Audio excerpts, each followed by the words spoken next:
안녕하세요. 오늘의 안소연 변호사입니다. 오늘은 상간자 손해배상 소송 제기 시 증거 수집 방법 중에서 직접적으로 증거 수집하지 못하는 CCTV 영상 등에 대해서 증거 보전 신청하는 제도에 대해서 설명을 드리려고 합니다.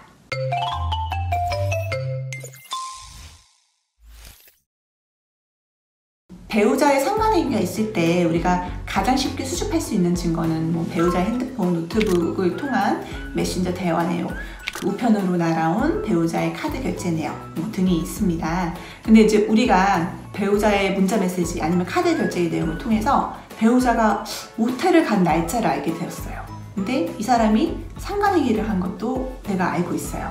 그런 경우에 모텔에 출입한 기록에 대해서 뭔가 증거를 확보하고 싶은 생각이 들잖아요. 카드 결제 내용만으로는 이 사람이 어떤 그 출장을 가서 모텔을 간 것인지, 친구들이랑 놀다가 시간이 늦어서 모텔을 간 것인지 상대방이 항변할 수 있는 상황이 너무나도 많기 때문에 가장 확실한 증거는 배우자가 상간자와 함께 모텔에 출입한 영상을 확보하는 것인데요.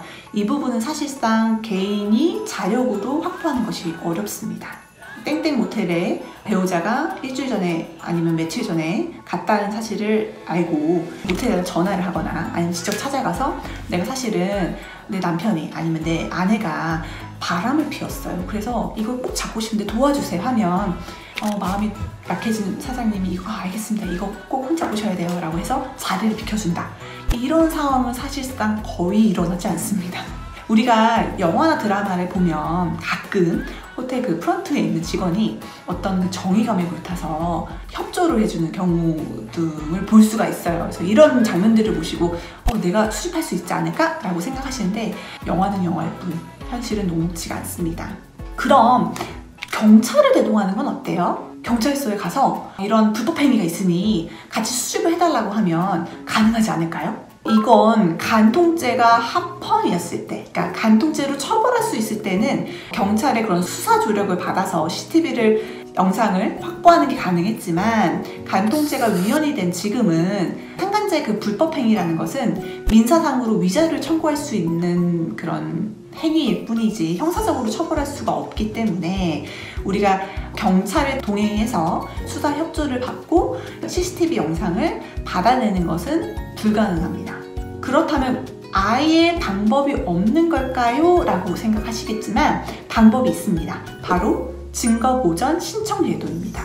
민사소송법 375조에 근거한 제도인데요. 법원이 신청인의 신청에 따라서 증거조사를 한다는 제도인 건데요. 예를 들어서 우리가 CCTV 영상 같은 경우에는 이제 보관 기간이 짧고 소지인도 본인이 아니고 다른 사람이라서 이거를 가지고 오는 것이 힘들고 가지고 오는 것이 불가능한 경우에 법원을 통해서 합법적으로 증거를 수집할 수 있게 하는 제도를 말하는 건데요. 쉽게 말하면 우리가 증거보전 신청서를 법원에다 제출하면 그 법원에서 사건을 검토한 후에 인용결정문을 송달해 줍니다. 그래서 이 인용결정문을 가지고 CCTV 영상을 소지한 모텔 주인에게 가서 내가 이런 영상에 대한 결정문을 받았으니 달라 라고 요청하면 이 영상 결정문에 따라서 CCTV 영상을 넘겨받을 수 있게 되는 것이죠. 증거 소지인은 이 결정문을 받은 날로부터 7일 이내에 별지 목록 기재 영상 녹화물의 사본이 담긴 저장 매체를 이 법원에 제출하라. 이렇게 이제 인용북부가 적히게 되는데요.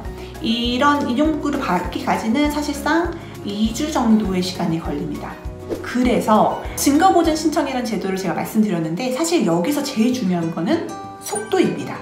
보통 CCTV 영상의 그런 보관기간이 7일밖에 되지가 않아서 우리가 오늘 간 걸 알게 돼서 신청서를 넣고 인용 결정문을 기다렸어요. 근데 2주가 벌써 지났단 말이에요. 그 사이에 CCTV 영상이 사라졌어요. 그러면은 사실상 이 제도는 거의 아무런 쓸모가 없는 제도이겠죠.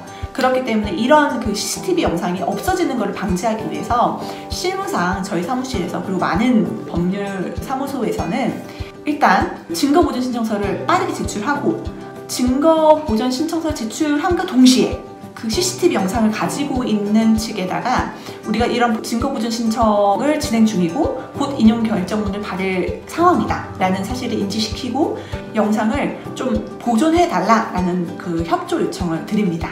아직까지는 실무상 많은 케이스에서 그런 요청을 했을 때 영상을 보존을 해주는 경우가 많았습니다. 그렇기 때문에 그렇게 요청을 하고 어느 정도 시간을 번 후에 인용 결정문이 나오면 그때 정식적으로 증거물이 수집이 된다라고 생각하시면 됩니다. 오늘은 증거 수집 방법 중에서 그러니까 CCTV 영상을 확보할 수 있는 합법적인 유일한 수단에 대해서 이야기를 나눠봤습니다. 상간자 손해배상을 준비하고 계시는 분들에게 도움이 되셨기를 바라고 이 영상이 도움이 되셨다면 좋아요와 구독 부탁드립니다. 저는 다음 영상에서 또 찾아뵙겠습니다. 감사합니다.